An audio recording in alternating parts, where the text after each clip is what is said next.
আজকে মেয়েগুলা বুঝতেছে মা কি জিনিস। এইটাই জীবন। এই মহিলা জীবনে অনেক কষ্ট করেছে। আমি শুনেছি আমার মুসল্লিরা বলছে বা অনেকেই আমার কাছে বলছে, আমি তো চিনি না জানি না, কোনোদিন দেখিও নাই, কিন্তু বলছে এই পরিবার ঘর দরজা নিজের ছেলে মেয়ের জন্য নিজের জীবনটা ত্যাগ দিয়ে গেছে। আজকে আমার কাছে আপনারা বলেন ওনার ছেলে মেয়ে ওনার স্বামী মনে ওনার কবর যাইব কি? কুদ্দুরের জন্য কি বাবুল ভাই কবর শুইতো না? না, ওনার ছেলে মেয়ে তো কার জন্য করলে? আমার কথাটা বুঝা আসেন, নেগেটিভ নিয়ে না পজিটিভ রাখেন। এখন এই অল্প সময়ের জন্য একটা সেকেন্ড ওনার কবর যাইতে কেউ রাজি না, যাবে না। আর এবেন এখন যদি বলি বলে আজকে ওনার লাশটা দাফন করতাম না, আগামীকাল করাম, কথার কথা আর কি। আপনারা কয়েকজন ওনার সাথে এই ওনার সাথে বাড়িতে লাশটা রাখার পরে কতজন পাহারা দিয়ে দেখবেন একটাও দর কাছে কথা কন না। আপনার নিজের ছেলে সন্তান আরো যত আবেগ বলে কেউই তার কাছে, তার মানে বুঝবেন দুনিয়াটাই দুকা। দুনিয়াটা কি কত দিতারবেন খাওয়াই তারবেন তৎক্ষণ বালা। একদিন দিছেন না দেখবেন 5.5 বছর শেষ। তো আল্লাহ বলছেন বান্দা আমি তো তত্ত্বে এত চাই না, তুই আমার একটা শেষ দানা দিবি।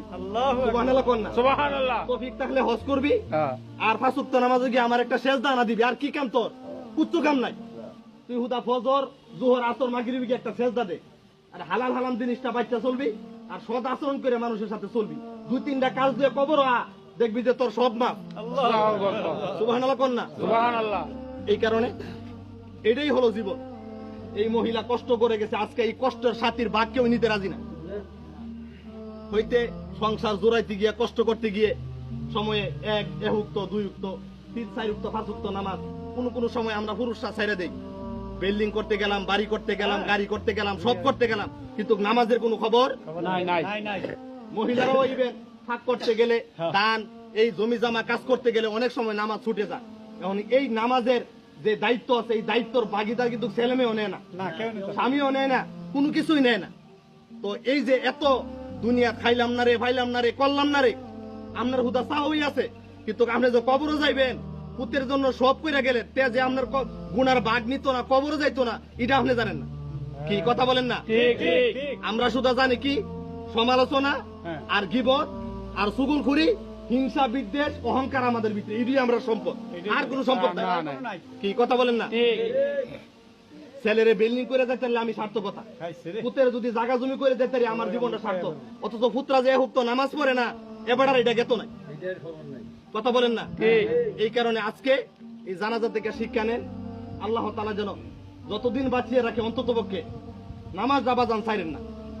যত কষ্ট করুন নামাজের ওয়াজ আর কত করাম কর, শুক্রবারে জানাজায় এখানে সেখানে বলি, আর বড় আমরা মনটা পরিবর্তন হয় না। আল্লাহ যেন আমাদেরকে পরিবর্তন করে, এই মহিলারা যেন আল্লাহ মাফ করে দেন, আমরা বলি আমিন। সংসার করতে গিয়ে ছেলে মেয়ে মানুষ করতে গিয়ে যদি আল্লাহর কোন হুকুম অমান্য করে, এই মুহূর্তে উনার কাছে আল্লাহর দরবারে উনার পক্ষ থেকে আমরা দোয়া ছাড়া কোনো করার নেই। আপনি কি দোয়া ছাড়া মানে উনারে যদি আপনি দুনিয়া সব দিয়ে নেন আর কি লাভ আছে? কোনো লাভ নাই, কারণ রুহু চলে গেছে আল্লাহর কাছে।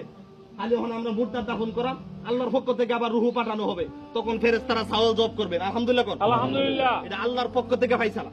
এখনো তিনি মুর্দা, আর